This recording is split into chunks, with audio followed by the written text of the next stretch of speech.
Monsieur le Président de l'Assemblée nationale, chers collègues, Monsieur le Ministre, tey dinañ dégg bu baax procès wu police ak ñeneen waaye jàpp naa ni responsabilité première bi gouvernement bi la Premier ministre yow mi ministre de l'Intérieur ministre de l'Enseignement supérieur ñoom ñooy responsable lu fi am.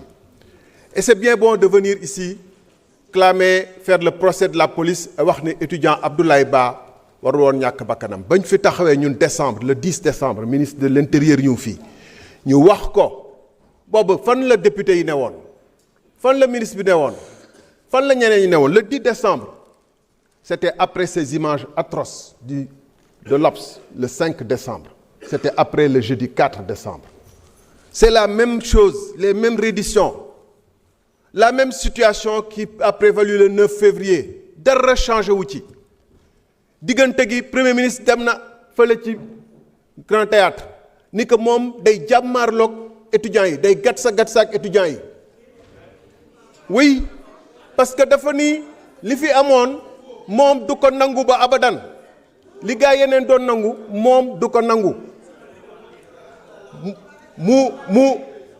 le 7 décembre le 9 décembre man ma tweet ne leen attention monsieur le ministre bu ngeen moytuwul si vous ne prenez pas les dispositions si vous ne faites pas attention événement mortel yi fi jaaroon ci université yi dina fi ñëwaat c'est un tweet c'est disponible sur les réseaux sociaux vous pouvez le consulter magum xamoon naa ko moo gën magum waxoon naa ko magum waxoon naa ko moo gën magum xamoon naa ko le 10 décembre monsieur le ministre nga ñëw fii Assemblée nationale nga ni pour l'instant il y a pas de bavure ñu ne la violence yi ñu bëri ci ñun notamment opposition et la violence yi mu ngi jéggi d'ailleurs na ngeen def attention mun na indi mort d'homme ma wax la ni y a même des tirs par balle blanc nga ne amut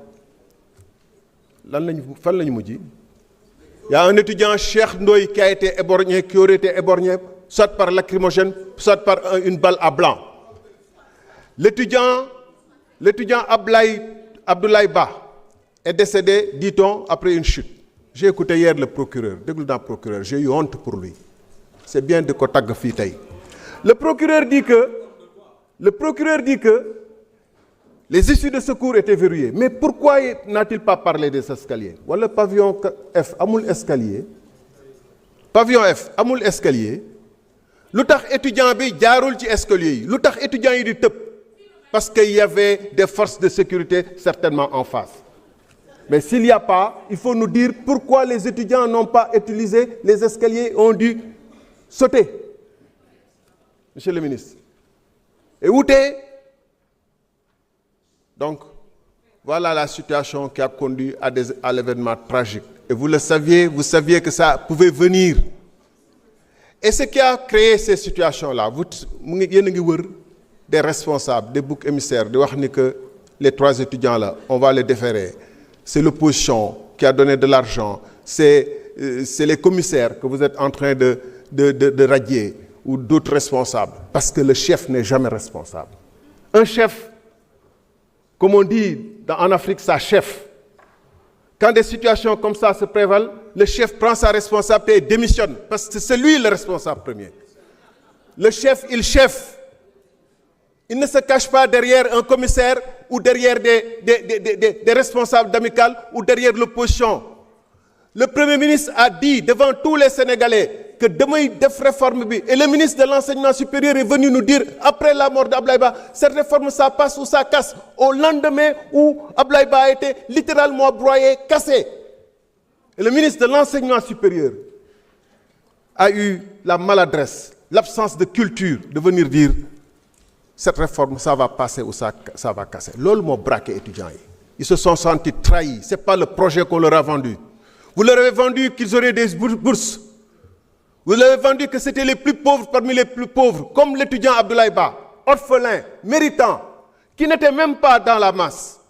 Vous avez dit que ce sont ceux-là que vous allez protéger. Est-ce que vous les avez protégés? Non. Au final, il y en a un qui est mort. C'est ça la triste réalité. Et il n'est pas mort par le hasard. Il est mort par une politique. Voilà la vérité.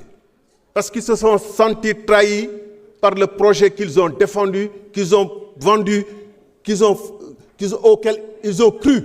et qui est venu leur dire que vous n'aurez plus droit à la bourse. Voilà la responsabilité.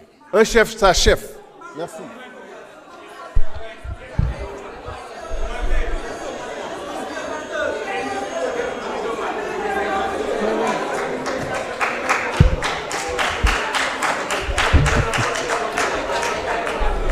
S'il vous plaît.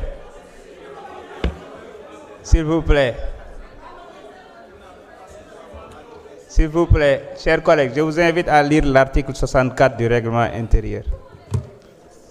Vous pouvez prendre après la parole pour répondre comme vous voulez. Allez-y. C'est bon? Oui. Vous prenez quoi, 5 ou 3? 5, mais